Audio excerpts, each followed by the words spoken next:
Buenas tardes a todos. Vamos a dar unos minutos para que se termine de conectar los que se estuvieron registrando antes de iniciar la sesión. Les pedimos a todos los que se van conectando que por favor apaguen su cámara y de preferencia su micrófono para efectos de no distraer al expositor. Saben que al final tenemos una área de sesión de preguntas y respuestas. Las pueden ir haciendo en el chat del foro y las estaremos revisando.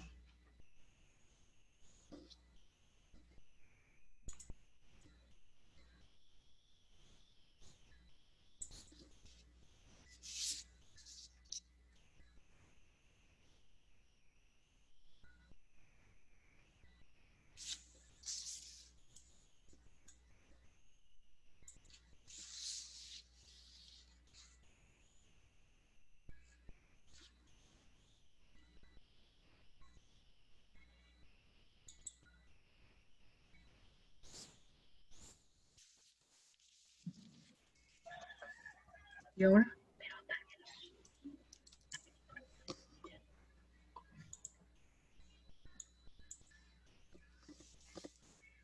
Buenas tardes. A los que se van integrando les pedimos de favor que lo hagan apagando su micrófono para efectos de no distorsionar un poquito el sonido para el expositor. Bueno, pues yo creo que por respeto a todos los que se han ido conectando en tiempo, Cuitláhuac, si te parece, damos formalmente inicio a esta plática. Primeramente les damos la más cordial bienvenida a esta tercera sesión a nombre del licenciado Daniel García Coelho, fundador y presidente del Consejo de Administración de EGC y de la Universidad Regional del Norte, a nombre de una servidora, Erandeni Calderón Martínez, directora de la URN Licenciaturas Aviación, a este ciclo de ponencias que fue creado con la finalidad de hacer llegar de mayor información a nuestros alumnos y para ver cómo es esta nueva realidad en el transporte aéreo.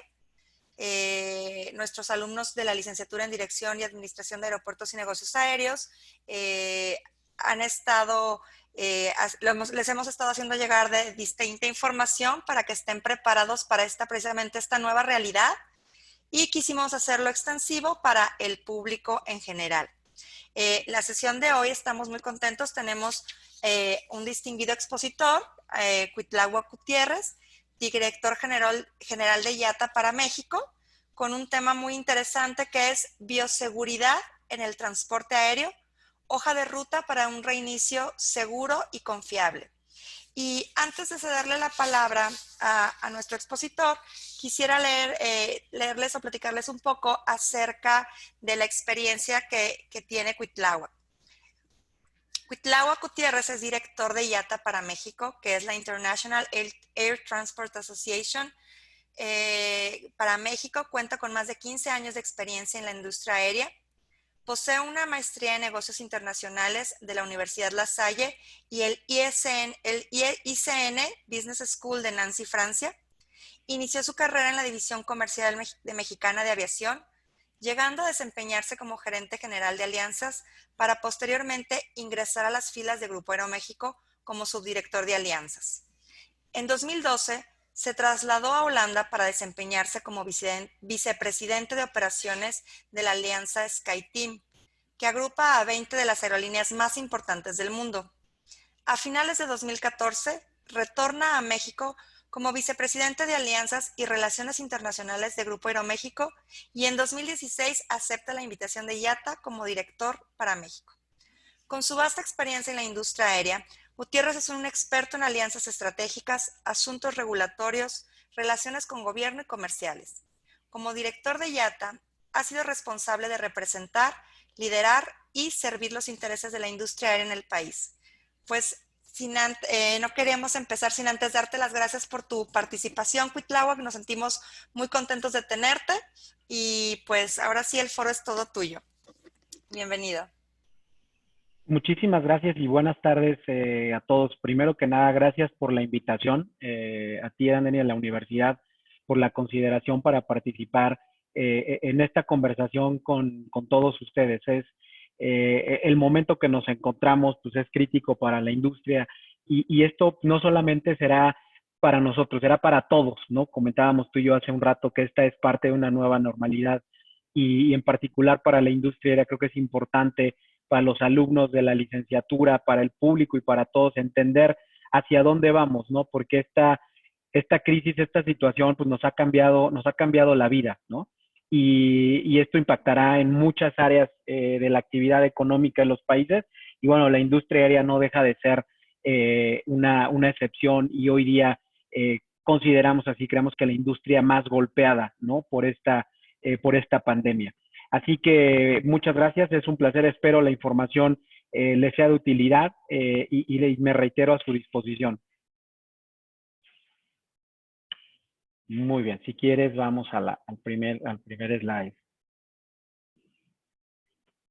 Primero me gustaría hablarles un poquito del contexto, ¿no? En el que esto nos lleva y para mí este primer slide lo que intento hacer, y a mí me gusta mucho en lo particular porque es dar un contexto de dónde estamos. Llevamos muchos meses hablando de la situación en el mundo sobre la pandemia, sobre el COVID y demás, pero particularmente en la industria aérea, nosotros, ustedes que somos parte de este pequeño mundo, esto es lo que nos ha rodeado, esto es lo que nos ha rodeado, ¿no? A nivel noticias, pérdidas esperadas para aerolíneas mexicanas se disparan a 6.400 millones de dólares, la demanda de aviones cae 40% de la crisis por la industria aérea, aumenta la cifra de empleos en riesgo en el sector turismo y servicios, la confianza es un factor crucial para la recuperación de la operatividad aérea, sin recuperación de viajes en verano caería 20% el PIB turístico, industria aérea tardará años en recuperarse.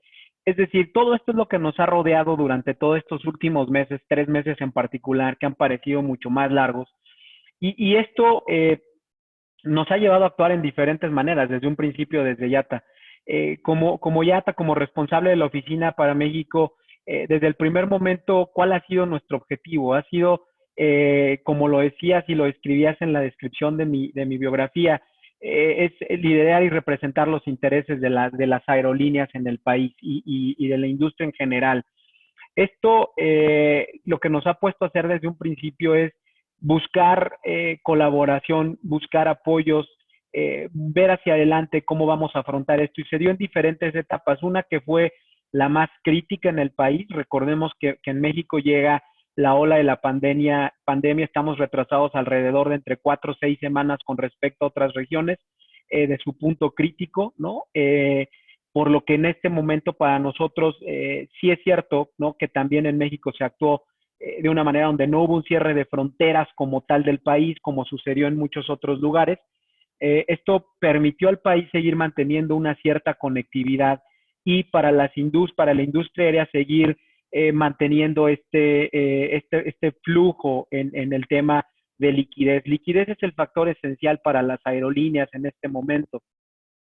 ¿Qué hicimos? El mundo ha volteado a ver a la industria aérea reconociendo que es parte trascendental de la economía. En México la industria aérea representa casi 1 millón de empleos, tanto directos como indirectos, una contribución de alrededor del 3% al PIB nacional. Y lo que buscamos con esto desde un principio es tratar de mantener esta industria a flote en el país, ¿no? Y no solamente como aerolíneas nacionales, sino también prever lo que viene para aerolíneas extranjeras. En este sentido, después de haber pasado por varios procesos, tanto como lo dicen algunas notas aquí, tanto de apoyo por parte de gobiernos que se ha tenido en México de grupos aeroportuarios privados, colaboración con socios de industria. Al final esto lo único que representa para las aerolíneas en este momento es una ayuda a la liquidez, ¿no? Una ayuda, ¿por qué? Porque hemos entrado en temas de posponer pagos en servicios aeroportuarios, de descuentos en servicios aeroportuarios, pero bueno, esto nos ha ayudado a sobrevivir estos 2, 3 meses que llevamos metidos en esto. Sin embargo, a lo que nos vamos a enfrentar pues es una realidad completamente diferente, ¿no? El mercado en México se cayó 92%, la demanda en el mercado se cayó 92%. esto evidentemente nos pone un inicio desde cero. Entonces, no solamente es lo que ya hemos pospuesto en pagos en algunas cosas, sino ahora vamos a partir de una base completamente diferente, ¿no? Y lo que esto nos va a llevar es enfrentarnos a una industria donde teníamos que pensar y tenemos que pensar cómo vamos a seguir adelante. Y lo más importante para seguir adelante, sin duda, era la confianza del pasajero, ¿no? Eso es lo primero. Podríamos tener las aeronaves, podríamos tener los apoyos, pero si el pasajero no se siente seguro en viajar, no lo va a hacer. En una encuesta realizada por IATA hace un par de semanas, teníamos claramente donde un 40% de los pasajeros encuestados y de las personas encuestadas decían, yo no me voy a subir a un avión en lo que resta del año, ¿no? Había otro porcentaje que te decía, bueno, yo esperaré quizá 1 o 2 meses. Y otro que te decía, sí, yo me subo a partir del día de mañana. Pero hablar de un 40% en un pequeño universo de una encuesta y tratarlo de contextualizar en un mercado es mucho, ¿no? Es demasiado. Entonces, esto nos llevó a como IATA y en trabajo con la industria, no solamente nosotros como asociación o aerolíneas, pero también algunos otros organismos internacionales, entre ellos OASI, la Organización de Aviación Civil Internacional, se partió de una base donde IATA lo que propuso fue empezar a reactivar esta industria a través de protocolos de bioseguridad que se les llama. Y la bioseguridad puede ser muy amplia y sabemos que es un concepto que se escucha muy tecnológico, pero también tiene principios muy básicos, que es los que estamos partiendo, ¿no? Si quieres, vamos a la siguiente. Esto es un poco para darles contexto cómo se visualiza la industria no solo en México, sino a nivel regional. En la gráfica en la parte de abajo, ahí pueden ver realmente lo que fueron las caídas de vuelos y de operaciones en el mundo. Está por regiones, está Latinoamérica y el Caribe, que es la verde, donde entramos nosotros. Si ustedes ven, realmente a partir de marzo la caída fue brutal, ¿no? Fue una caída que nos llevó a una crisis jamás antes vivida por la industria, ¿no? Ni las crisis económicas de los años 30, ni las crisis, ni los atentados en Nueva York de hace un par de años, ni la crisis del SARS en 2009, nada había sido comparado con lo que nos enfrentamos hoy. La recuperación es más complicada porque en todas estas crisis las aerolíneas podían voltear a ver a ciertas regiones que no habían sido afectadas de esta manera y poder apostar recursos a esa parte. El problema que tenemos hoy día es que esto es todo el mundo, ¿no? Entonces, la aviación está paralizada. Consideramos que llegó a tocar ya fondo, sí, y que empezaremos a ver algunos signos de recuperación, pero es muy importante también hacer saber que de esto va a depender de las medidas que se implementen y de la propia, vamos a decir, respuesta que los pasajeros den y todos los ciudadanos de este mundo demos a todo este tema de crisis de la pandemia, ¿no? En la parte de la izquierda hay algunos comentarios muy generales. David Culhane es el CEO de Boeing, ¿no? Lo que Boeing prevé en tema de construir manufacturación de aviones es pasarán de 3 a 5 años antes de que los viajes vuelvan a los niveles previos de la pandemia, ¿no? Entonces, en esto realmente no vamos a arrancar ni en niveles de 2019, ¿no? Y esto nos sucede en el mundo y nos sucederá en México. Los pronósticos acá y en el mundo indican que nos tomará 3, 4 años regresar a los niveles de 2019. Entonces, en México habíamos logrado llevar ya este mercado a un mercado de más de 100 millones de pasajeros anuales, ¿no? Había proyecciones de llegar a 160 millones de pasajeros en los próximos 5 años. Esto no va a suceder. Definitivamente vamos a dar un paso hacia atrás, ¿no? Pedro Heilbron de Copa en Centroamérica dice, cuando volvamos a volar, el tamaño de Copa va a ser más parecido al de hace 28 años que al de hace 28 días, ¿no? Esto es terrible para nosotros. Vamos a ver aerolíneas más pequeñas, ¿no? Vamos a ver aerolíneas más focalizadas, aerolíneas que van a iniciar muy concentradas en sus mercados. Copa es un ejemplo interesante porque es una aerolínea que, como saben, su modelo de negocio, al Panamá no tener un mercado doméstico, se concentra en la conectividad norte-sur principalmente, ¿no? Pero tener esta situación, claro que hace más difícil la recuperación de todos estos modelos. Y finalmente una aerolínea grande como Lufthansa, los comentarios de Carsten Spohr, esta crisis cambiará de manera sostenible y estructural nuestra industria. Lufthansa, una aerolínea que creo que todos conocemos, un gigante de la aviación, ha anunciado la separación de más de 20,000 empleados.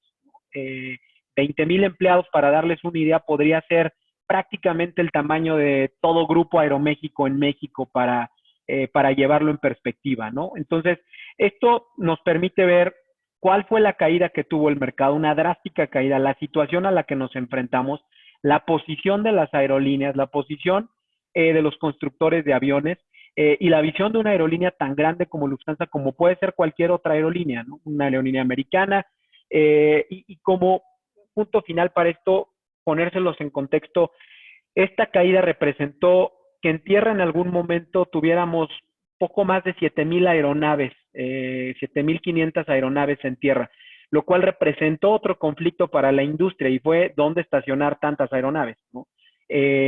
Empezamos a ver aeropuertos en Asia o en Europa con pistas cerradas donde los aviones estaban estacionando en pistas, ¿no? Entonces, más de 7,000 aeronaves en el mundo estacionadas en México, cerca del 95% de la flota llegó a estar en tierra, ¿no? De la flota de las aerolíneas comerciales. Nos deja ver, creo que los impactos muy claros de lo que esta crisis significa, ¿no? Si quieres, vamos a la siguiente.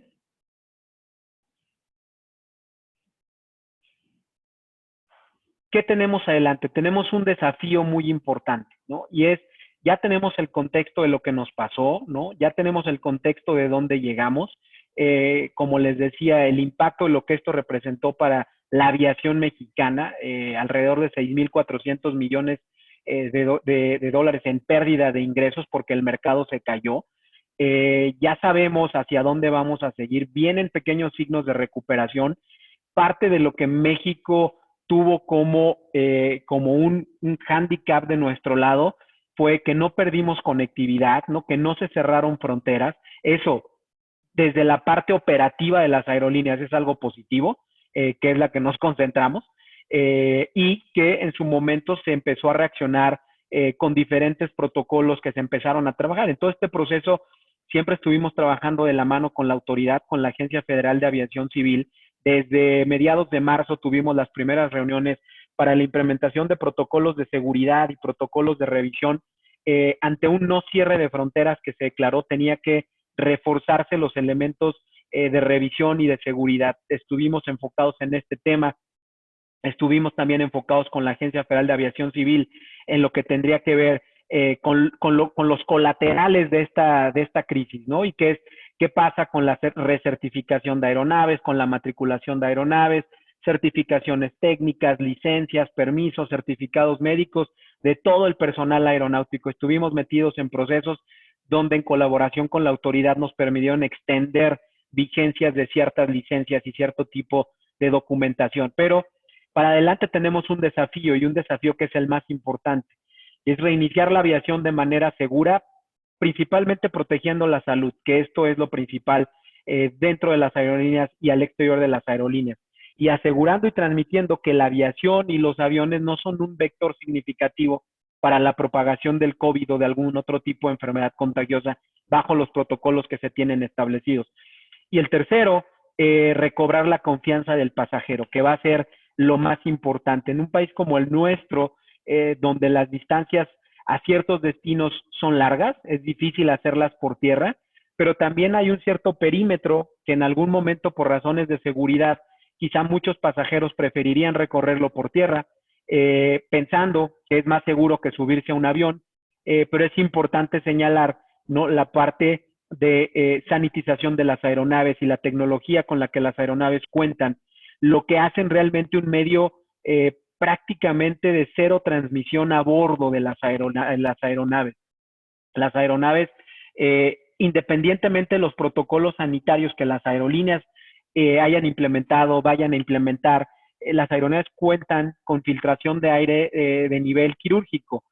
Tienen filtros HEPA que desinfectan 99.99% la purificación del aire, perdón.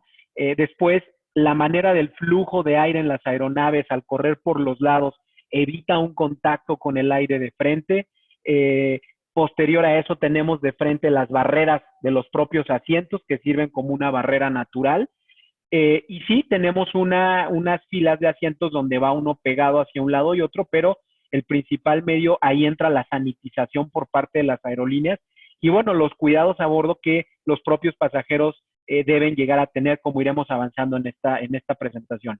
Y también es importante decir que esto significa un cambio temporal, pero un cambio significativo, porque todos estos protocolos que implementemos hoy día, lo que YATA propuso fue implementar estos protocolos en una serie de capas, que el punto más importante es que estas capas sean ajustables, es decir, la tecnología avanza muy rápido, hay empresas tecnológicas en esta industria que ofrecen muchas soluciones también para la parte de soluciones de tecnología, y por el otro lado, en su momento de darse esto, hay que ir adaptando los protocolos. También dependemos de la infraestructura tecnológica disponible en cada uno de los aeropuertos. Nunca vamos a comparar un aeropuerto de la región con quizá algún aeropuerto en Asia Pacífico, ¿no? Pero tenemos que irnos adaptando e ir aprovechando la tecnología al 100%, ¿no? Perfecto, si vamos a la otra, por favor. Lo que estamos buscando y cuál es el objetivo que se ha establecido y es restablecer la conectividad aérea. Como les decía, en México no perdimos la conectividad aérea, pero se nos cayó 92%, ¿no? Entonces, efectos prácticos, estamos empezando de cero. Y esto tiene que hacer a través de un proceso consistente.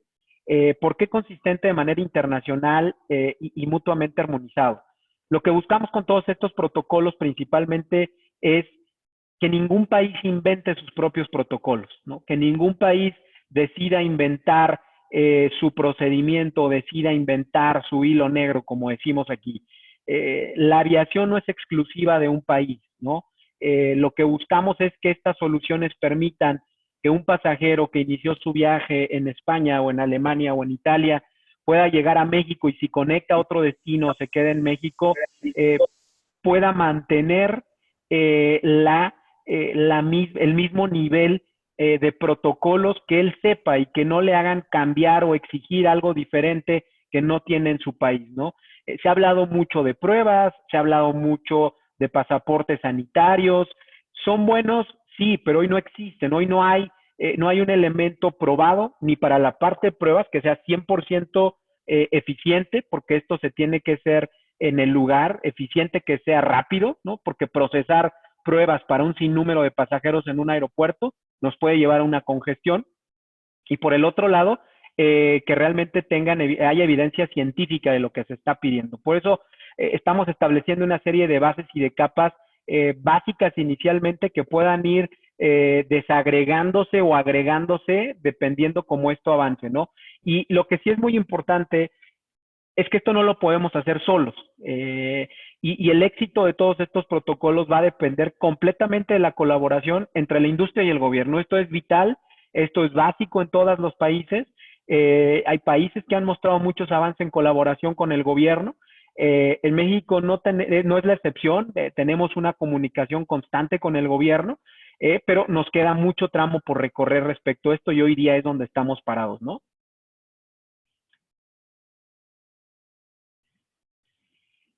La hoja de ruta, la realidad es que es muy sencilla, ¿no? La hoja de ruta debería de ser y debe de ser un enfoque de medidas basadas en resultados y apoyados con evidencia científica. No hay de otra. Es decir, no vamos a pedir que se suban a un avión con un traje quirúrgico si sabemos que en un avión existen elementos de no contagio.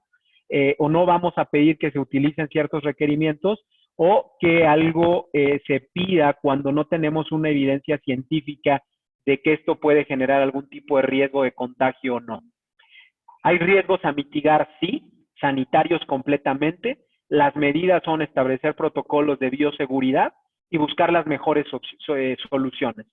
Es importante destacar que no existe una solución única, ¿no? ¿Por qué? Porque tenemos diferentes niveles de aeropuertos, diferentes niveles de operaciones, diferentes niveles de tecnología.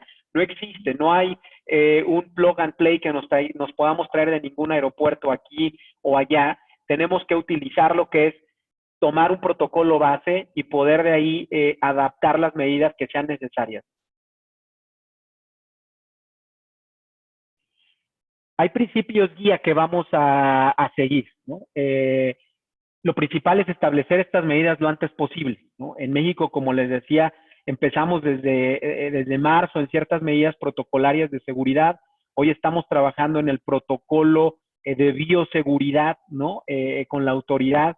En el mundo se está trabajando, estamos en esa etapa. Algunos países en la región están por autorizar sus nuevos protocolos que afortunadamente están muy alineados a los protocolos de IATA. En algunos países en el mundo han implementado ya protocolos de bioseguridad o tecnología, pero hay que implementarlos lo más rápido posible, ¿no? Uno, para mitigar completamente el riesgo de contagio en un aeropuerto o mitigarlo en la medida de lo posible. Y después asegurar algo principal y es que los pasajeros lleguen listos al aeropuerto para viajar. Creo que Latinoamérica y México principalmente estamos muy acostumbrados a ir al aeropuerto, a despedir al que se va y sentarnos en el restaurante del aeropuerto y esperar y demás.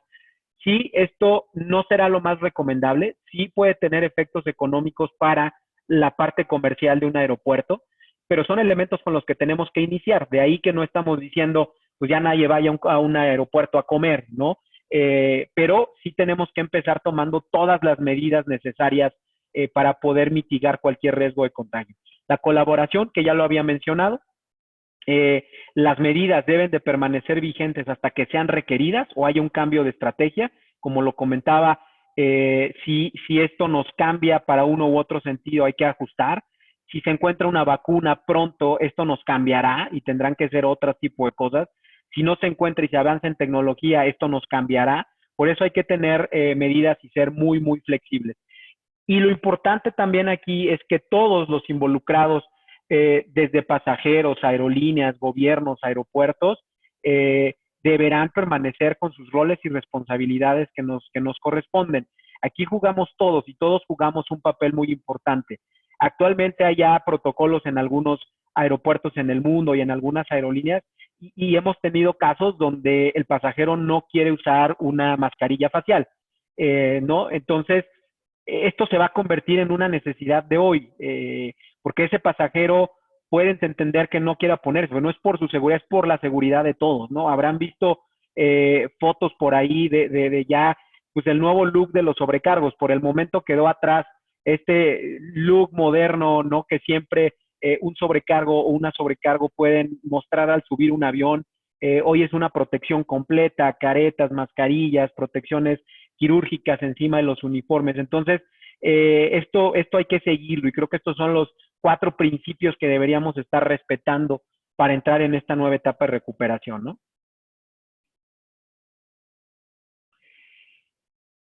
Este es un pequeño panorama general respecto a lo que nos referimos cuando hablamos de medidas de bioseguridad temporales y en capas, ¿no?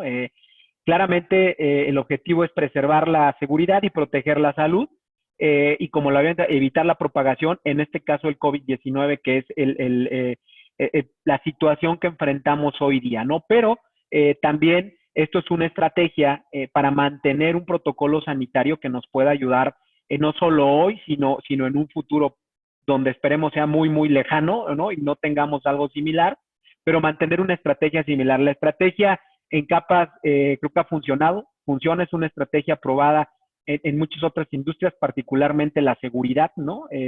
Hay una serie, lo que hace la estrategia en capas es cortas cada uno de los procesos y te aseguras que en cada uno de los procesos tenga diferentes medidas para que al final en su conjunto todas puedan obtener un resultado imperante y positivo. De esta manera vamos escalonando, ¿no? Desde qué hace un pasajero previo al vuelo. Y hoy lo llevamos a la situación que vivimos hoy día. Y creo que todos viajamos y todos ponemos nuestro pase de abordar en el teléfono o ponemos nuestro check-in lo vamos haciendo mientras vas en el traslado al aeropuerto. Pero hoy lo hacemos como parte de una costumbre, ¿no? Y de un patrón al viajar. Hay otro grupo de pasajeros que prefiere ir llegando con anticipación al aeropuerto porque si va acompañado, porque si va a comer, porque prefiere él una relación de contacto directa con el agente de servicios al pasajero de la aerolínea, quiere dejar su maleta y él quiere hacer ese proceso. Hoy, ¿qué es lo que estamos diciendo? Y esto es lo principal, la tecnología ya existe. Las aerolíneas prácticamente todas ya tienen esta tecnología. Entonces hoy lo que estamos tratando de empujar es, previo al vuelo, háganse todos los procesos automáticos en línea, códigos QR, todo lo que se pueda hacer para eficientar el flujo dentro del aeropuerto, eficientar tu tiempo, porque también con eso podrías no llegar tan anticipadamente al aeropuerto, ¿no? Descongestionar las zonas de documentación, que eso permite guardar la sana distancia, y después en la parte de información previa al vuelo, ¿no? Los protocolos indican, en México existe desde marzo que se implementó y en muchos otros países, los cuestionarios de seguridad, ¿no? O sea, hoy el pasajero tiene que llenar un cuestionario de seguridad en México que se descarga en tu teléfono, en tu computadora, donde quieras, lo llenas y se va a una base de datos donde se tiene un control y un seguimiento para el tracking de esos pasajeros. Y cuando viene una revisión en los puntos de seguridad o por cualquier agente en el aeropuerto, la documentación está aquí y tu teléfono solo lo agarras tú. Entonces no es una forma de papel que está en un mostrador que ya lo agarraron 5 personas y que de repente alguien va, lo agarra, lo regresa, lo deja y tú lo vuelves. Eso es una de las cosas principales que estamos pidiendo como industria, ¿no? El evitar, y dicen que toda crisis viene en oportunidades, y creemos que esta es una, ¿no? Hacer uso de la tecnología y evitar al máximo el uso de papel. Y aquí podemos hablar de que hay beneficios tanto económicos como ecológicos, ¿no? Ambientales y demás. Pero esto tiene que ser algo que debemos como pasajeros, y yo los invito a todos, a realmente hacer conciencia de esto, no llenar la mayor cantidad de información que podamos, porque eso nos va a ayudar mucho a la industria aérea a poder continuar con esto, ¿no? Muchos aeropuertos tienen la tecnología, muchas aerolíneas tienen la tecnología. Desafortunadamente tenemos pasajeros que, bueno, siguen optando por su pase de abordar impreso, por su forma impresa, y hoy creo que es el momento de aprovecharlo, ¿no? La otra capa es la documentación. Si quieres sigo en esta rápido, me voy rápido y después, pues, bueno, no, si quieres, perdón, si quieres vamos avanzando a la otra. Y si quieres vámonos a la otra. Ahí está, para poderlos llevar ahí. ¿Qué pasa con la documentación? Ya les platiqué un poco de sí, el check-in y sí, todas las formas y demás, pero también tenemos la parte importante de etiquetas de equipaje, ¿no? Hoy todas las aerolíneas, y pocos lo hacemos, yo me incluyo en ellos, ¿no? Podemos y tenemos la facilidad de imprimir las etiquetas de equipaje desde casa. Con esto puedes anticipar un proceso donde llegas al aeropuerto, ya tienes tu pase de abordar, ya realizaste tu check-in, ya introdujiste tus datos personales. Bueno, ya con una predocumentación de equipaje, ayuda al proceso de la aerolínea, y por el otro lado, tú también puedes llegar directamente a un área de drop-off donde ya no tienes contacto con nadie y lo único que haces es dejar tu maleta, ¿no? O si bien hay un agente revisando que lo pongas y demás. Esto obviamente forma parte de disminuir el contacto y dejar, vamos a decir, la parte de interacción con un agente de servicios al pasajero, suplirla por tecnología que tenemos instalada y que está disponible para todos, ¿no? Si quieres, vamos a la siguiente. ¿Qué pasa cuando llegamos al aeropuerto? Y aquí vamos primero al aeropuerto de origen, ¿no? Ya hablamos de la parte que corresponde a la aerolínea, pero ahora también para el aeropuerto. Y uno de los primeros elementos que les platicaba en el aeropuerto de origen es reducir el acceso a la terminal, ¿no? Hay que tratar de tener a la menor cantidad de personas dentro de una terminal, porque al final esto es convivencia, es cercanía y es un riesgo, ¿no? Esto tiene que ser así. Hoy, si volteamos a ver algunos aeropuertos en la región, yo les puedo decir que el tema de acceso a la terminal, por ejemplo, hijo, pues, ¿por qué se va a reducir el acceso a la terminal? Esto existe, hay aeropuertos, sobre todo en Sudamérica, donde ya el acceso a la terminal es restringido. Hoy día es restringido por motivos de seguridad, ¿no? Entonces solamente puede entrar la persona que tiene su pasaporte y un pase de abordar en mano. Entonces, el acceso a las terminales no es algo nuevo. Se maneja por temas de seguridad, pero hoy lo estamos manejando por temas de salud. Entonces, reducir el acceso, como les decía, evitar congestionamientos internos y tratar de mantener la mayor distancia entre personas, y que esto también a su vez evite cualquier tipo de distorsión interna dentro de la terminal. Vamos con todos los controles que refieren a toma de temperatura. Creo que esto lo hemos visto mucho, ¿no? La temperatura es un elemento que te permite saber, hay que también aclararlo que hoy podemos tener casos asintomáticos donde quizá esto no sea, pero es una medida de control que se está utilizando. Hay temperatura normal con pistola, cámaras infrarrojas, en aeropuertos donde quizá ni siquiera vemos y ya estamos viendo chequeados de temperatura. Hay diferentes medidas que se está haciendo. El distanciamiento físico según las disposiciones no solo locales, sino también las internacionales. Para la propia staff del aeropuerto, tapabocas, protectores faciales para los pasajeros y trabajadores.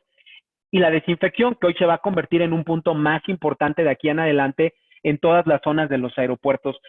¿Por qué? Porque tenemos que saber como pasajeros que son zonas desinfectadas, que tienen una cierta calendarización, ¿no? Antes quizás solo lo veíamos por ahí a la gente pues, esparcida, limpiando y demás, pero hoy esto va a tener que ser más notorio y va a tener que ser claramente una probabilidad, ¿no?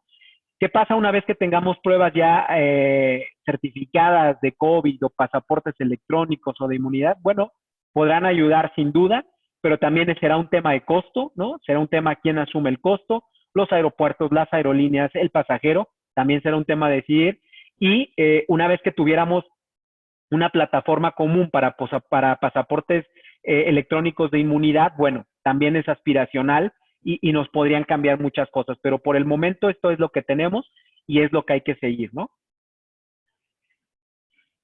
Los procesos deben de ser completamente de autoservicio, ¿no? Hoy ya vemos muchos kioscos en los aeropuertos, pero aún vemos muchas posiciones de contacto, ¿no? Sin duda cambiará esto el aspecto en algunos aeropuertos donde quizá veremos más kioscos, donde quizá veremos más áreas automatizadas de servicio a pasajeros. Las aerolíneas también debemos promover dentro del pasajero la entrega del equipaje y deber eficientar la entrega de equipaje para minimizar esta interacción, como les decía, etiquetas en casa, kioscos de drop-off y básicamente llegando al aeropuerto a volar, que es a lo que se va, ¿no?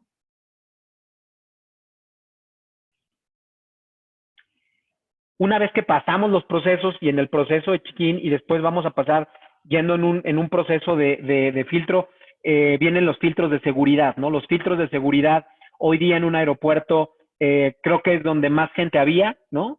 Donde los documentos más pasaban de mano en mano porque el oficial de seguridad tomaba tu pase de abordar, tu teléfono, lo pasaba por encima de la lectora, te lo regresaba, pasabas a uno de los puntos de mayor preocupación que son las charolas, ¿no? Donde metemos las cosas para pasarlas por los rayos X, por las cámaras de seguridad.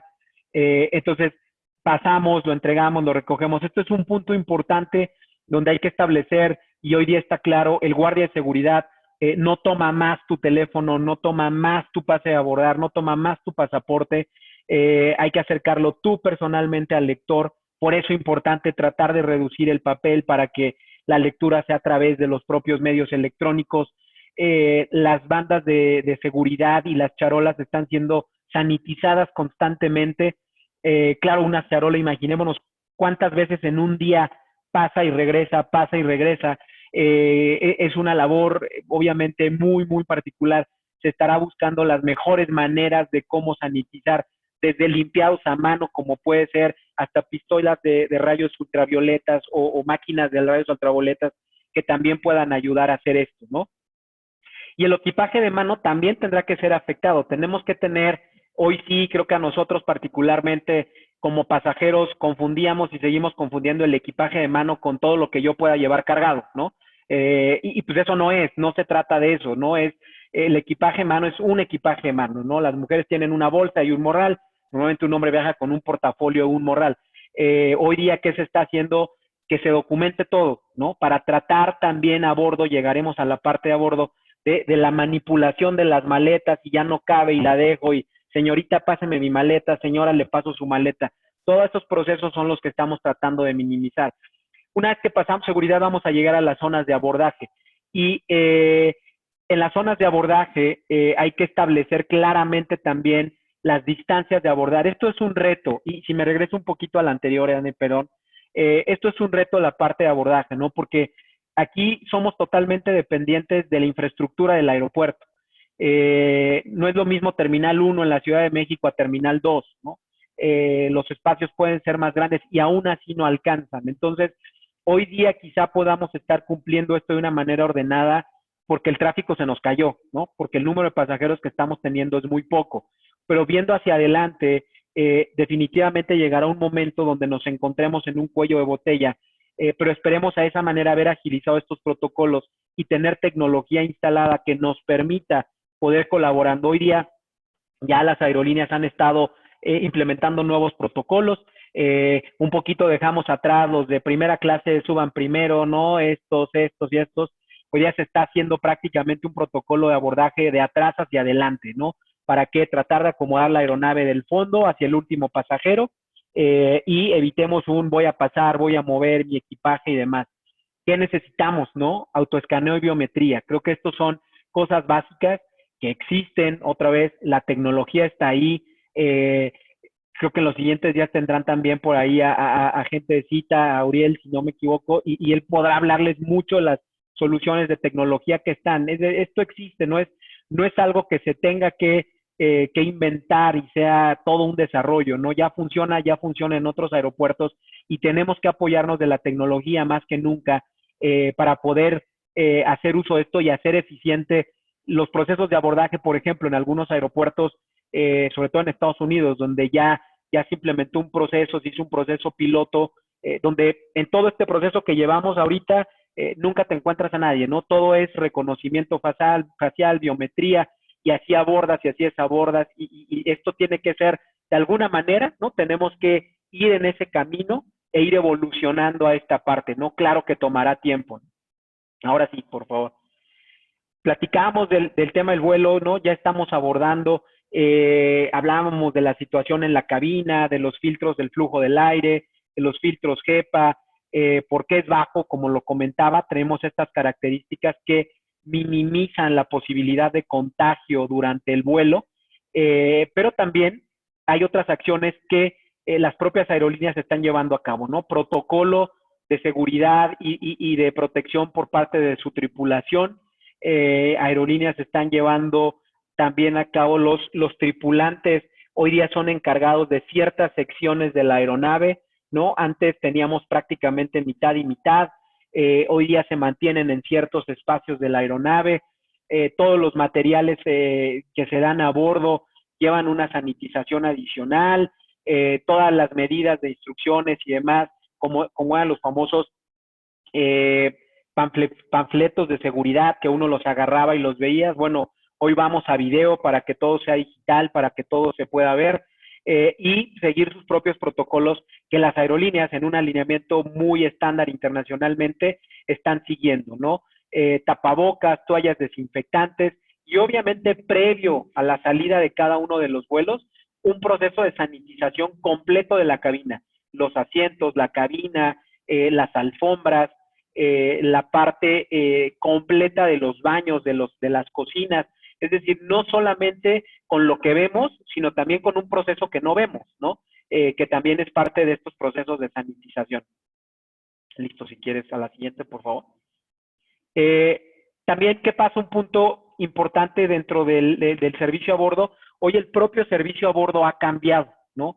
Es decir, el carrito que veíamos antes pasando con la coca de mano en mano, con los cacahuates de mano en mano, esto también ha cambiado. Los protocolos hoy vienen, primero, la protección del propio sobrecargo, ¿no? Pero después, aerolíneas han diseñado incluso kits de protección personal, ¿no? Que se le entregan a cada pasajero.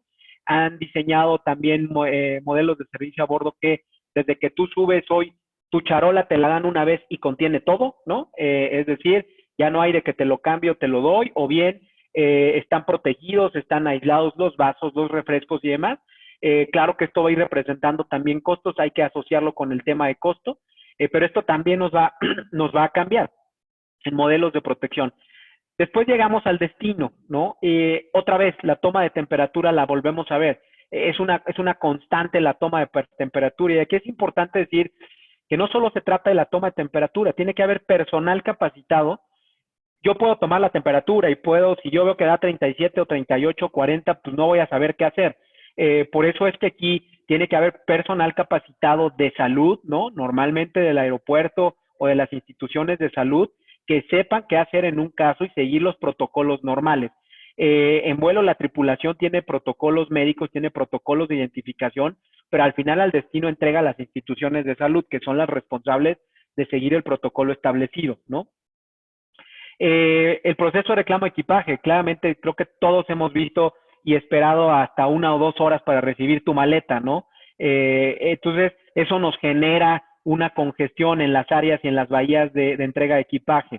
Hemos visto también en muchos aeropuertos, en México, claramente en bastantes más, donde vemos, oye, hay 10 carruseles de entrega de equipaje y nada más están funcionando 5 y tienes 5 vuelos metidos en un carrusel, entonces es más gente. Aquí es maximizar el uso de todos los carruseles, todos tienen que ser operativos, mantener ciertos protocolos de ciertos vuelos por carrusel y obviamente las aerolíneas y el aeropuerto hacer expedito el reclamo de equipaje, desde que baja, llega la banda, rápido poder irlo sacando para evitar que la gente se congestione y podamos preservar el distanciamiento físico durante la inspección, ¿no? Cuando es un vuelo internacional, tenemos un paso más y que es migración y aduanas. Otra vez, tecnología, súper importante, es algo que tenemos que empujar. Nuevamente, declaraciones electrónicas, ¿no? Teléfonos, proceso de datos, lectoras de pasaportes. O ya en migración todos hemos visto y somos testigos, pues que te quitan tu pasaporte, pasa por un lector automático donde lo único que hace es leer, ¿no? Lee tus datos, te preguntan tu número de vuelo, si eres residente y listo, pasas. Ahí en ese momento pudimos haber intercambiado muchas cosas y pudimos haber eficientado mucho cuando llegas a posiciones de migración, donde lo único que haces es, en el peor de los casos, tecnológicamente hablando, poner tu pasaporte y te lo escanea, ¿no? En el mejor de los casos, tienes lectura biométrica, tienes lectura del iris y saben perfectamente que es. Pero sabemos que aquí nos falta mucho tiempo, sí creemos que podemos aprovechar mucho más los kioscos, todos hemos visto estos kioscos a la llegada en las zonas de migración, algo lo que en Estados Unidos es el Global Entry y todas estas funcionalidades. En México existe, hay la tecnología instalada, hay que hacerlos funcionar, hay que trabajar con migración, con las empresas de tecnología para poder hacer esto realidad y ya no hacerlo un servicio adicional como algo para ciertos pasajeros que nos registrábamos, que pagábamos, que esto no, que esto se convierta realmente en el proceso que deberíamos de tener instalado, ¿no? Esto, otra vez, que nos lleva a eficientar flujos y poder obtener el distanciamiento físico necesario dictado por las autoridades de sanidad, ¿no? Tenemos pasajeros que van en tránsito, los pasajeros en conectividad. Les mostraba al principio el caso de Copa, ¿no? Que es una aerolínea que mueve 85-90% de sus pasajeros en tránsito. Entonces, en un aeropuerto el tránsito debe de ser muy eficiente.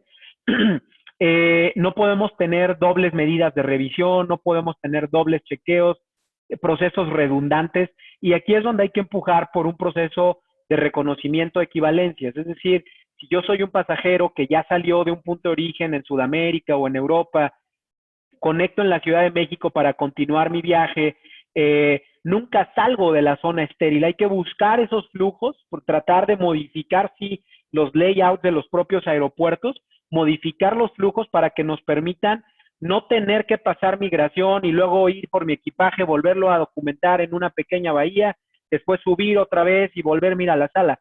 Eso es un proceso redundante. Mi equipaje ya va, puedo sacarlo por otro lado, hacer un proceso de cambio de panza a panza del avión, eficientar los procesos de seguridad en la plataforma para revisión de equipaje, pero donde yo me baje de aeropuertos como Panamá es un caso muy claro, me bajo mi avión aquí y me tomo mi siguiente avión en la otra puerta y nunca paso ningún filtro más, nadie me revisa y eso es agilizar procesos también. Eso es algo que debemos hacer. Ahí creo que tenemos una gran oportunidad en México. Si bien en su mayoría es un aeropuerto punto a punto, es un aeropuerto con una conectividad importante, pero no tenemos los elementos para hacer una conectividad eficiente, ¿no? Y es lo que hay que buscar. Y si no se puede hacer, bueno, si se tienen que hacer procesos adicionales, asegurar el distanciamiento físico y los protocolos de seguridad necesarios, ¿no?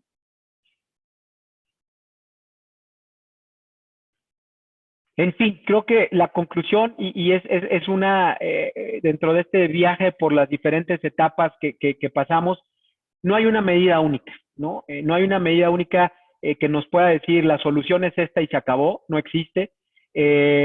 La bioseguridad creemos que es definitivamente una solución para el transporte aéreo que nos puede ayudar mucho. Hay que mitigar todos los riesgos, ¿no? Hay que hacer estas medidas, soluciones pues ya aquí me quedé corto, porque hoy día en esta industria el corto plazo es pasado mañana, ¿no? Y vivimos en un ultra corto plazo que es mañana. Entonces, realmente vamos ya retrasados, vamos tarde, ¿no? No nosotros, sino en muchas áreas, en muchos otros países. Hay que acelerar. Son realizables, sí, ¿no? Creemos que tampoco estamos pidiendo que se cambie todo un layout de un aeropuerto para instalar esto, no, ¿no? Hay muchas cosas que ya existen y debemos de utilizarlas, ¿no? Y nuevamente, esto tiene que ser escalable y tiene que ser flexible para cualquier adecuación que podamos tener conforme la tecnología y los protocolos nos vayan avanzando, ¿no? Pues básicamente ese es mi último slide, Dani, si no me equivoco. No sé cómo quieran que procedamos y si no se me aburrieron y espero que aún estén despiertos. No, estuvo súper interesante. Muchísimas gracias, Cuitláhuac. ¿Qué te parece? Mira, ya nos habían hecho llegar algunas preguntas durante el registro. Tenemos algunas más las que han estado haciendo ahorita en el chat. Te leo la primera. Uh-huh. Dice, ¿será obligatorio algo de lo que comentabas ahorita para los aeropuertos el reconocimiento facial? Y en caso de confirmar esta obligatoriedad, si se tiene alguna fecha para que ya se empiece a implementar como tal dentro de los aeropuertos. Un poco lo que les comentaba es el reconocimiento facial es un elemento de los tantos que pueden existir dentro de las soluciones biométricas, ¿no? Así como puede ser el iris o el facial o demás. No, nosotros como organismo lo que estamos empujando son las medidas, ¿no? El reconocimiento facial es una de esos elementos o es una de esas opciones, ¿no? Pero también sabemos que reconocimiento facial implica inversión muy importante.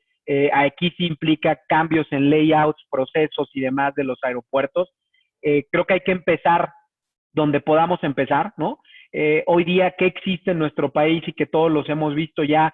Los lectores, ¿no? De pases de abordar y de documentación, los famosos códigos QR. Creemos que ese es un inicio, ¿no? Hoy ya los aeropuertos están preparados para utilizar reconocimiento facial, sin duda algunos, ¿no? Ahí la capacidad sí, y quizá ahora sea el momento que lo van a acelerar.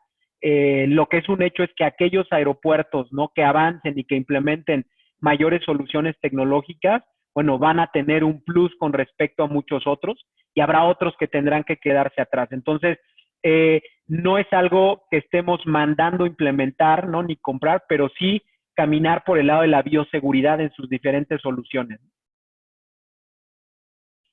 Perfecto, muchísimas gracias. Mira, otra pregunta es, yo creo que todos los que estamos aquí a veces pensamos que a lo mejor va a ir un asiento sí y un asiento no, porque la pregunta es, ¿qué posibilidad existe para los vuelos post-COVID o durante el COVID puedan tener la capacidad completa de asientos ocupados para lograr el punto de equilibrio comercial? Yo creo que como decías ahorita, pues va a ir lo más lleno posible el avión, ¿no? Con los filtros. Esa parte es interesante porque el tema del distanciamiento a bordo ha sido un tema. Uh-huh. Como decía, a ver, si queremos distanciar un avión y respetar el 1.5 metros, 2 metros de distanciamiento social, tendríamos que llevar aviones al 20% de su capacidad, ¿no? Entre la caída de la demanda que ya tenemos y entre respetar todas estas medidas. Entonces, después está el tema de riesgo de contagio entre aeronave que les comentaba. Creemos y consideramos que eso no es una solución, que hoy día las aerolíneas, como les comentaba, están eficientando sus operaciones. Al final son aerolíneas, son empresas y son empresas que tienen que subsistir para hacer frente a sus compromisos. Entonces, un avión con 30% de factor de ocupación por respetar el distanciamiento social, pues difícilmente va a salir, ¿no? ¿Qué está sucediendo hoy día? Si entre la Ciudad de México y Cancún teníamos antes 50 vuelos al día, a lo mejor hoy vamos a tener 20, ¿no? En el mejor de los casos, por las diferentes aerolíneas. Entonces, esto nos llevará a que las aeronaves vayan a factores de ocupación de 60, 70%. Ha habido horarios, hemos visto por ahí hoy que en redes sociales, ¿no? Y salió Volaris con el avión al 100%, sí, sin duda.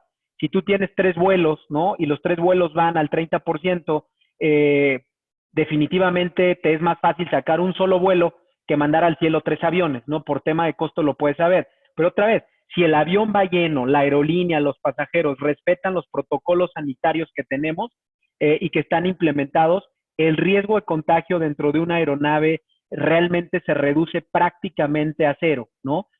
Claro, los pasajeros son muy, muy responsables, como te decía, de usar su protección, ¿no? Ellos mismos de su protección y la aerolínea hacer lo suyo. Entonces, el distanciamiento social es algo que como industria, como IATA, estamos un poco en contra del argumento de dejar asientos vacíos, porque hoy las aerolíneas necesitan reactivarse, ¿no? Y mientras las aerolíneas se reactiven, reactivamos empleos que cuelgan de las aerolíneas. De otra manera, vamos a tener aerolíneas con 5 aviones, ¿no? Pero en lugar de con 5,000 empleados, pues aerolíneas con 1,000 empleados. Perfecto, muchísimas gracias. Mira, otro de los puntos que han estado tocando, y te voy a hacer 2 preguntas en conjunto, es si IATA ha hecho alguna propuesta sobre aquellos pasajeros disruptivos que ya ves que hemos visto que mucha gente luego no se quiere poner los cubrebocas. ¿Y qué pasa si durante el vuelo alguno de los pasajeros empieza a presentar los síntomas? Digo, hay vuelos cortos, pero en algún vuelo que sea de una duración mayor a 5 horas, ¿qué pasa o cuáles son los lineamientos para las aerolíneas a seguir si detectan a un pasajero con los síntomas de COVID? Ok. Voy a empezar primero por un poquito la más sencilla estructurada, el tema de qué pasa si un pasajero a bordo presenta síntomas, ¿no? Hoy existen ya protocolos. En México existen ya protocolos y existen protocolos internacionales emitidos básicamente por IATA, por OASI, por los principales organismos. Esto va para el pasajero y para la propia tripulación. Te puedo decir qué pasa si un pasajero durante el vuelo no presenta estos síntomas. Primero, la tripulación responsable de esa zona tendrá que aplicar un protocolo de segundo nivel a ese pasajero, es decir, si vieron lo que pasamos, no había ninguna disposición de ya que estás a bordo de la aeronave, estarte tomando la temperatura otra vez, ¿no? Entonces vienen protocolos de segundo nivel donde se toma la temperatura, se le hace un cuestionario al pasajero, porque a ver, también hay cosas, si el pasajero quiere mentir en un cuestionario va a mentir, ¿no? Y eso difícilmente lo vamos a hacer, pero sí se hace un cuestionario de segundo nivel, de dónde ha estado, se revisa su información, por eso es importante tenerla en el teléfono. ¿Por qué? Porque si yo le pido el papel, me va a decir, lo perdí, se me perdió, no sé qué. Si le pido su teléfono, no fácilmente puedo yo leerlo a través de un dispositivo. ¿Qué sucede? Vamos a decir, si ese pasajero, a bordo no hablamos de pruebas, y eso es importante señalarlo, ¿no? Hoy día, y vemos un poco imposible que a bordo se realicen pruebas, porque las pruebas se tienen que realizar por personal médico, ¿no? Los sobrecargos no son personal médico. Si ese pasajero presenta esos síntomas, hay un protocolo que lo que hace es, hoy día que los aviones van con una capacidad mucho más limitada, trasladarlo a una zona lo más alejada posible, ¿no? Del resto de los pasajeros, y el tripulante, el sobrecargo que estuvo en contacto con ese pasajero o con esa zona, se aísla de la misma manera en la parte trasera del avión, en alguna zona donde queden lo más aislado. Es imposible aislarlo completamente, ¿no? Pero se aísla, y si hay que mover pasajeros, tendrán que mover pasajeros para dejar un distanciamiento razonable alrededor de ese pasajero. El capitán, el comandante de la aeronave, reporta antes de su aterrizaje al aeropuerto y a la autoridad que tiene a bordo un pasajero con síntomas positivos de la enfermedad transmisible, y al momento de aterrizar, lo primero que hacen es los protocolos sanitarios entran, esa aeronave es estacionada en un lugar alejado a la terminal, ¿no? Y llegan las autoridades de salud internacional, las autoridades del aeropuerto, baja ese pasajero y es aislado para seguir los protocolos médicos. Entonces, eso existe y eso sucedería si existe un pasajero con esos síntomas. Claro que dependerá de la duración del vuelo, sí, si es, el protocolo es el mismo, ¿no? Para un vuelo de 45 minutos que para un vuelo de 15 horas. El otro tema es, y es importante, pasajeros disruptivos. Actualmente está regulado. El protocolo de Montreal es un acuerdo entre los diferentes estados. El protocolo de Montreal en 2014 se estableció una modificación para pasajeros disruptivos, que es el MP14. Este MP14 requería de la firma de un número determinado de estados miembros para que entrara en vigor. El año pasado no lo logramos, no teníamos el número suficiente de estados miembros. Hoy, dentro de todo esto, se está empujando, ¿no? La parte de protocolos de pasajeros disruptivos para que esto sea firmado por la mayor cantidad de países. ¿Y qué permite el protocolo de Montreal en estos casos? Nos permite esto. Y si un día un pasajero en un avión no quiere ponerse una mascarilla, yo no lo puedo obligar, ¿no? Tripulación no lo puede obligar y puede causar un conflicto. Y si es una aeronave con matrícula internacional o una aeronave, peor, porque si está en México, la autoridad no podría ni siquiera subirse a esa aeronave a poner orden, ¿no? Cuando es un vuelo, una aerolínea nacional, sí. Cuando es una aerolínea internacional, no. Entonces, el protocolo de Montreal establece ciertas disposiciones que te permiten y permitirán a la aerolínea y a la autoridad realmente tomar acción sobre aquellos pasajeros, al grado de que si el pasajero no quiere ponerse la mascarilla, quizá la decisión sea desabordarlo, ¿no? O bajarlo del vuelo, pero se va a tener. Entonces, creo que ese sería lo que veremos e iremos avanzando en la parte de pasajeros disruptivos, que antes eran algunos, ¿no? Antes eran con ciertas características, hoy podrán ser otros. Perfecto, muchísimas gracias. Mira, nos comentan, dice, hoy IATA lanzó un portal SRIP que ayuda a las aerolíneas a mitigar y manejar los riesgos de seguridad. Dice, incluye COVID Crisis. ¿Qué más nos puedes decir de este portal? Creo que lo lanzaron el día de hoy. Bueno, IATA tiene diferentes herramientas y si algo desde IATA tenemos es información, ¿no? Es decir, bases de datos, portales, estadísticas, porque vienen generadas directamente de nuestros miembros. Te soy honesto, sí lo leí en la mañana, no sé a detalle qué contenga el SRIP, pero con todo gusto les puedo hacer llegar la información, pero lo que sí está trabajando IATA, lo que es el SRIP y lo que es un mapa interactivo que recién lanzamos hace unos días, ¿no? Es poder acercar la información a las aerolíneas, ¿no? Y esto que contiene es una parte de qué protocolos se pueden estar utilizando en qué aeropuertos. Y ahí contiene también y debe contener toda la información requerida para los protocolos sanitarios referentes a COVID, que es hoy día lo que tenemos, ¿no? Pero ese me lo llevo yo de tarea. Con todo gusto les hago llegar información referente. Es una disculpa, pero no te preocupes, pues no lo hoy. tengo aquí. Sí, oye, me ganó. No te preocupes. Así son de aplicados nuestros alumnos. Sí, ya vi, qué bueno. Oye, otro de las preguntas interesantes es ¿qué protocolo tienen para manejar o si ustedes han apoyado a las aerolíneas como para manejar protocolos sobre cómo tratar el incremento de los desechos derivados por todo este tema de medidas preventivas contra el COVID? No son nuestros, al final si lo vemos como proceso, es decir, las aerolíneas, vamos a decirlo así, al final llega el desecho, llega la careta, llega el guante. Esos pasajeros, la aerolínea establece sus protocolos para meter todos estos desechos en una bolsa, las conocemos, son las bolsas de bioseguridad que existen en hospitales, ¿no? Las rojas, y esto se entrega, ¿no? Posteriormente a un recipiente de bioseguridad, ¿no? Que se tiene. Ahora, ¿qué pasa con todos estos desechos?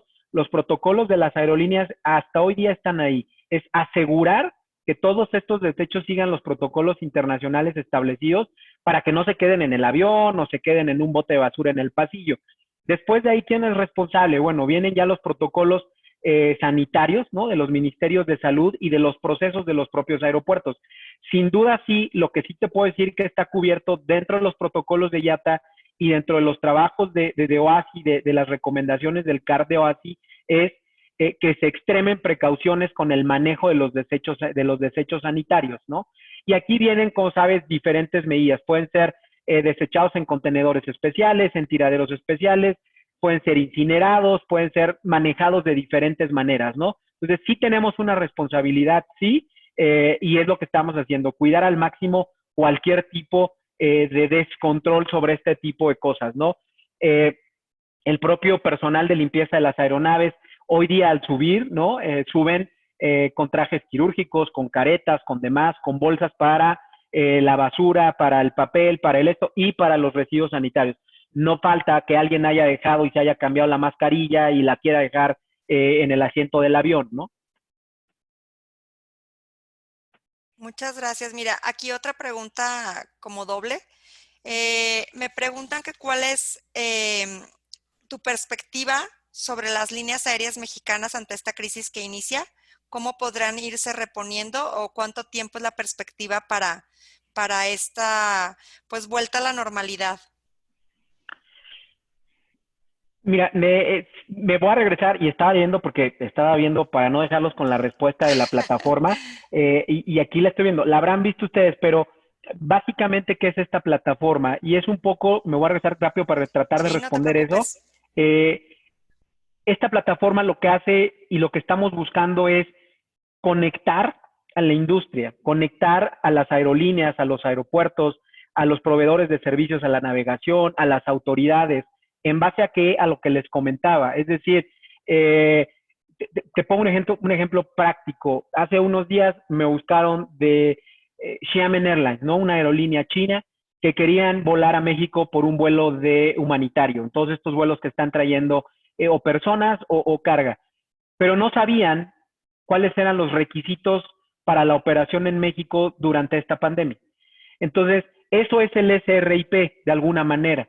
Es decir, la aerolínea como miembro de IATA puede entrar a esta plataforma y en una plataforma encontrar qué requiere, en este caso, si quiere volar a México, qué tiene que cumplir, qué autoridad es la responsable, qué temas de sobrevuelo tiene que hacer para que CENEAM, en el caso de México, le pueda autorizar.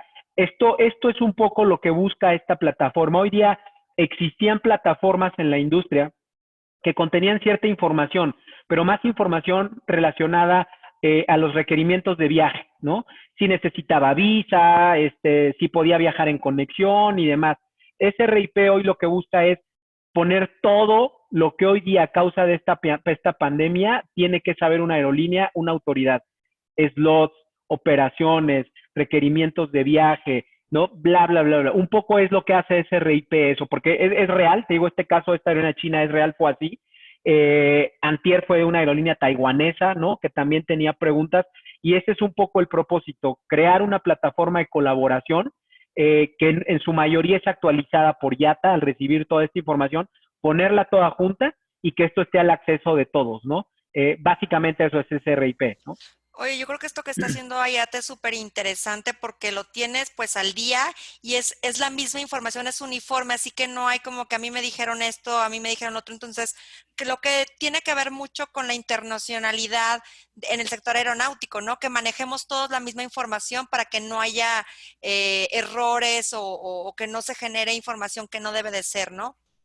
Sobre todo ahora, ¿no? En este Sí, momento donde la desinformación también es mucha, ¿no? correcto. Y no solo para los pasajeros, sino también para las propias aerolíneas, que también hablamos de requerimientos técnicos y operativos Ujú. para ellas, ¿no?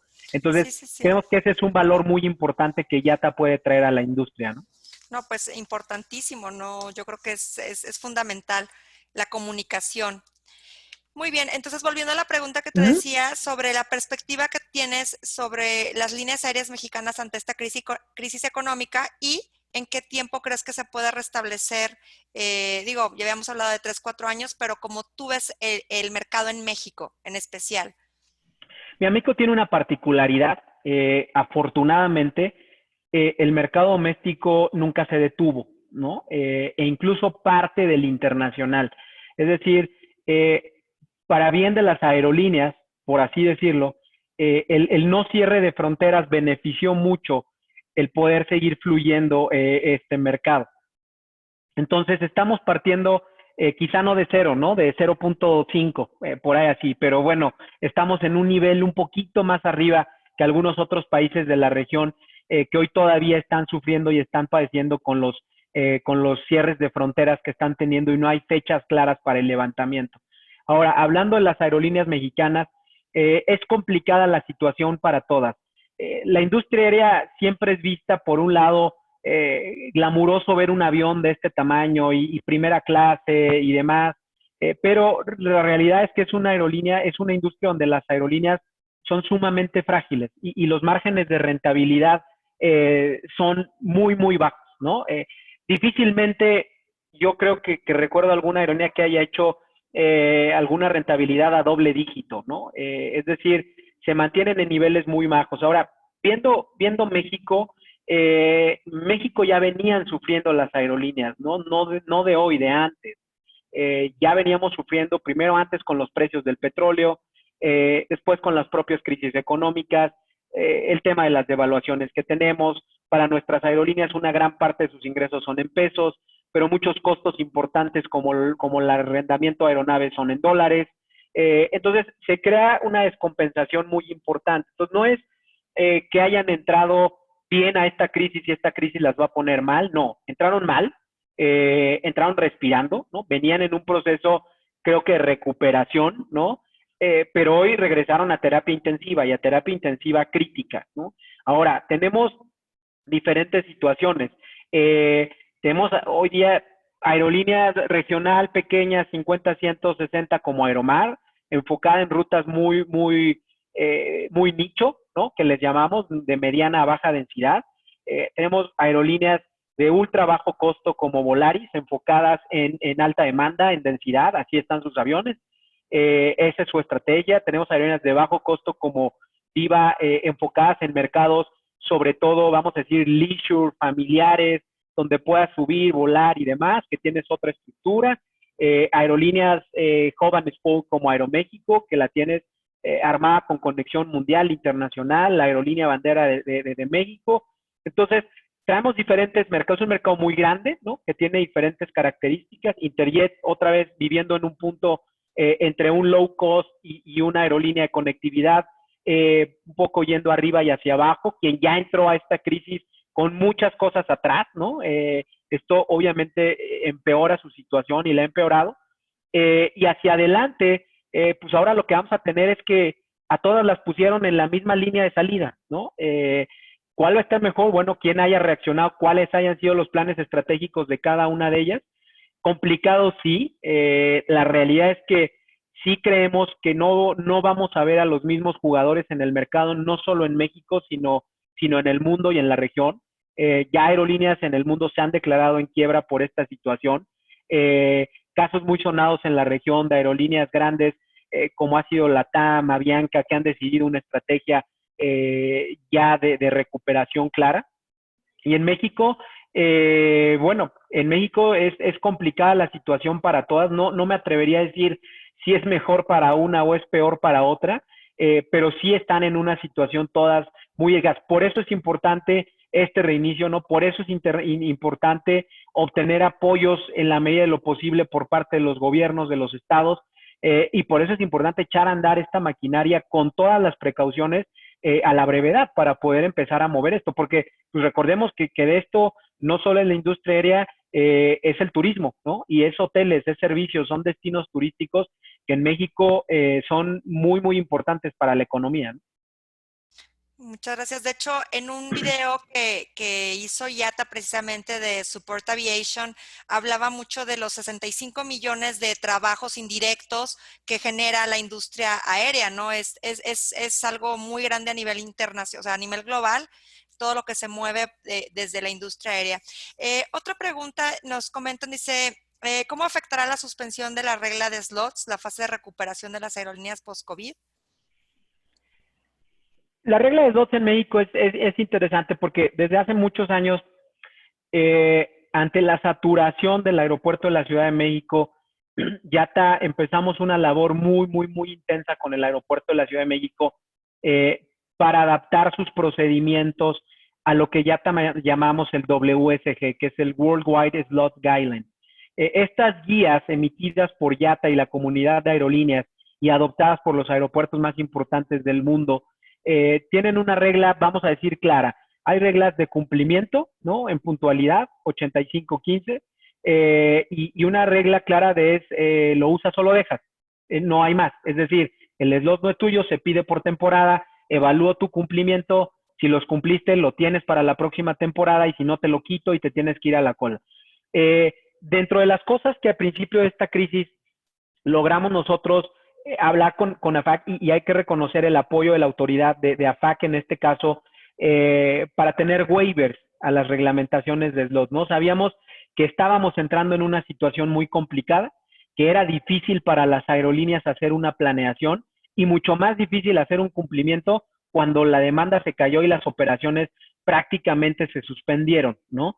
Entonces, estamos hoy precisamente en un segundo momento, estamos en conversaciones con AFAC buscando, porque pasó la temporada de verano, ya nos pasó, que es la que inicia en abril normalmente, y nos entra en vigor en el verano, pero ahora pues ya nos va a llegar la de invierno, ¿no? Que nos va a venir en octubre y prácticamente estamos a la vuelta de la esquina y ya se tendrían que haber iniciado todos los protocolos de intercambio de slots, pero no se va a lograr, no solo en México, sino en el mundo. Entonces estamos pidiendo excepciones a estas reglas, ¿no? Para que permitan y haya flexibilidad a las aerolíneas. Esto, la verdad que muy buena pregunta, me da mucho gusto porque siempre el tema de slots pareciera que es como algo que nunca nadie sabe, pero no sé quién la haya preguntado, pero muchas Miriam. gracias. Muchas gracias, Miriam. Muy buena pregunta. Slots es un tema complicado, ¿no? Y es un tema que va a ser, así como las medidas y cualquier apoyo, la flexibilidad que las autoridades en los diferentes países puedan tener en materia de slots va a ser vital para esta recuperación. Si hay países, ¿no? Que sigan la WSG, que sigan las reglas de slots y radicalizan su decisión en decir, no lo usaste, no te lo doy, van a meter en serios problemas a las aerolíneas más que cualquier otro, ¿no? Entonces, esa es un poco la lectura del tema de slots. Perfecto. Ya te voy a hacer unas últimas dos preguntas, Claro, claro, no te también para preocupes. no cansarlos. ¿Cuál es el mayor reto que tú ves para IATA? IATA en general. Yo creo que esto es como habíamos visto, no se había dado nada como lo de ahorita, a pesar de la situación de el 11 de septiembre, el 9 de septiembre y de la contingencia del H1N1 en 2009.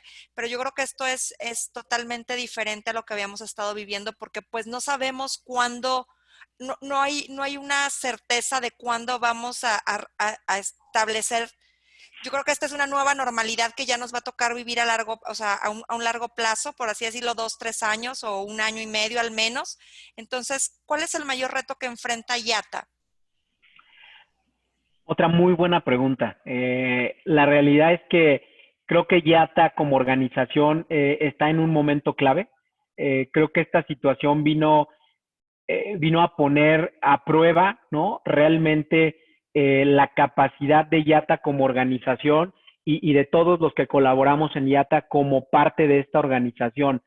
¿Cuál es el mayor reto? Responder a las necesidades de nuestros miembros, ¿no? Creo que para eso están aquí. Eh, Pasamos en estas etapas, y lo resumo bien rápido, ¿no? De IATA ser ligar a IATA con la agencia de viajes, ¿no? Y pensar en IATA es agencia de viajes. Cuando yo vine aquí a trabajar, que tengo mucho en las aerolíneas, pero cuando decía a mis amigos voy a IATA, pues decían, sí, lo de las agencias de viajes, ¿no? No es un tanto por ahí, ¿no? Pero pasamos de eso. Después IATA pasó a un modelo después de servicios, vamos a decir, lo que hablábamos del SRIP, ¿no? Plataformas, información, servicios que porque tenemos la información de las aerolíneas, esa información de ellos, podemos ofrecerla, podemos trabajarla, podemos ponerla a disposición de más gente. Pasamos después a un modelo de gestión de advocacy, que es el término en inglés y que es cabildeo, ¿no? O realmente ver los intereses de nuestros miembros. Y hoy día estamos en un advocacy nivel 2, porque realmente creo que el mayor reto hacia adelante de IATA es conseguir las bases o los elementos en todo el mundo y cada uno de nuestros países que permitan a las aerolíneas dar esa base para continuar con este desarrollo. Si IATA México, si IATA Mundial, si Cuitláhuac en México no es asertivo y no es efectivo en todas las tareas y objetivos que tenemos, no existe una razón de poder estar aquí si no estamos haciendo lo nuestro, ¿no? Creo que ese es el principal reto. Tenemos que, más que nunca, entregar resultados a nuestras aerolíneas miembro, y no solo eso, a la industria en general. Es decir, Viva Aerobús no es un miembro de IATA, pero si busca una solución para la industria y le beneficia, está bien. Si se acerca con nosotros para un apoyo, está bien. Creo que hoy más que nunca tenemos que ser mucho más eficientes e incluyentes en la industria, ¿no? Sí, pues unidos todos yo creo que salimos más rápido adelante, ¿no? Muchísimas gracias, Cuitláhuac. Una última pregunta. ¿Cuál es Sí, el mayor claro. reto para ti, Cuitláhuac, como profesional, como en el aspecto personal? ¿Qué ha sido para ti toda esta situación? Antes de iniciar la plática, estábamos platicando, tenemos desde el 17 de marzo, ahora sí que Enclaustrados. así es, cuando estás acostumbrado a estar viajando, volando, ¿cuál es el mayor reto, el mayor desafío que ha vivido Cuitláhuac Gutiérrez en esta situación? Ya, yo lo pongo en dos. Creo que todos hemos vivido estos retos en dos maneras, ¿no? Uno en la parte personal y uno en la parte profesional. Creo que sin duda el mayor reto para mí fue ser empático en este momento, porque ni siquiera hemos llegado a esta nueva normalidad, ¿no? Pero el poder ser eficiente bajo un entorno en el que no estabas acostumbrado, ¿no? Y esto es tu casa. Puedes tener un espacio, afortunadamente, donde poner tus cosas y olvidarte y encerrarte tantito, pero para quienes tenemos hijos no es fácil despegarte de tus hijos, ¿no? Pero eso fue complicado. Sin embargo, creo que también es gratificante darte cuenta que puedes llegar a administrar el tiempo y hacer un balance entre todo, y lo más importante, ser eficiente, ¿no? Que es un poco mi comentario anterior. Después, en lo profesional, creo que sin duda ha sido darnos cuenta de la capacidad como IATA, como organización a nivel mundial, eh, que tenemos para poder responder a esta situación, ¿no? Han sido días largos, han sido llamadas largas, ¿no? Han sido días bastante extensos, pero creo que te dejan un aprendizaje muy importante. Quizás, si te soy honesto, ya hace 3 meses me hubieras preguntado por un protocolo de bioseguridad, no hubiera sabido qué responderte, ¿no? Entonces creo que esto también nos dejan lecciones muy importantes de poder aprender. Y un gran reto para mí, englobándolo, ha sido responder a lo que, en este caso para mí en México, se me exige y se me pide con mis aerolíneas, y poder trabajar con el gobierno. Creo que esa parte también es muy importante, poder establecer esos vínculos de comunicación con cada uno de los gobiernos a los que nos enfrentamos, ¿no? Porque tenemos que hablar el mismo idioma. Pues muchísimas gracias, Cuitláhuac. Extraordinaria tu presentación. Te agradecemos tu tiempo y queremos leerte el reconocimiento que tenemos para ti por parte de la universidad. Te lo voy a leer. Dice: Muchas Universidad gracias. Regional del Norte, a través de URN Licenciaturas Aviación, otorga el presente reconocimiento a Cuitláhuac Gutiérrez, director de IATA para México, por su valiosa participación con el tema Bioseguridad en el transporte aéreo, hoja de ruta para un reinicio seguro y confiable en este primer ciclo de ponencias, Nueva Realidad del Transporte Aéreo, 18 de junio de 2020. Nuestro más sincera agradecimiento ha sido, yo creo que labor de todo el sector, el poder volver a generar esta confianza en los pasajeros. Si nos permites, y por eso también invitamos al público en general, vamos a estar poniendo a disposición de todos los que se registraron este video de la ponencia, porque yo creo que mientras más gente sepa todo lo que están haciendo todos los sectores, aerolíneas, aeropuertos, organismos internacionales, más confianza vamos a generar y vamos a poder reactivar de una manera más eficiente y segura este sector, ¿no? Sí, muchas gracias por el reconocimiento. Es la verdad que para mí ha sido pues muy interesante poder conversar con ustedes. Muchas Muchas gracias a todos gracias. por su tiempo, a ti, Anne, por la consideración, la invitación. Eh, Muchísimas gracias. Estoy yo a sus órdenes a través de ti, Yata en México, encantados de poder colaborar. Y sí, creo que como dices, esto no es tarea de uno y la solución no es Yata, no es una aerolínea, no es una autoridad, somos todos, ¿no? Y Sí, entre así más es. pronto aquí podamos colaborar todos, nos va a ayudar a salir de esta situación. Pero gracias otra vez, de verdad, No, muchísimas gracias a todos de verdad, por su muchas tiempo. gracias. Pues un placer tenerte nuevamente a todos por su presencia y pues los esperamos en el siguiente jueves también con la presentación precisamente de Uriel Torres por parte de Cita Latinoamérica. Entonces aquí los esperamos. Muchísimas gracias nuevamente, Cuitláhuac, a todo el equipo de Yata México. Les agradecemos su participación a través de ti. Muchas gracias, Andy. Gracias a todos y saludos. Saludos, muy buenas tardes a todos.